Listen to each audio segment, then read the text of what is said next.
Hi guys, this is example of oceanic crust. So, nandito kami ngayon sa beach ni Talisi kung saan narito yung napakagandang karagatan at magandang view.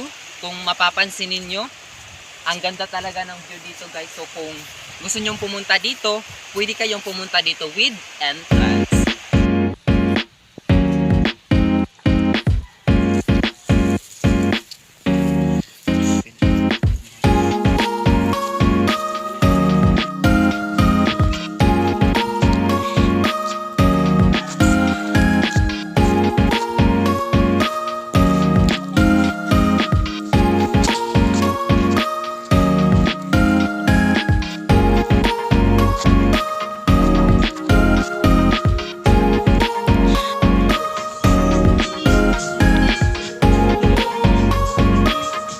Thank you for watching, guys. Please share and follow.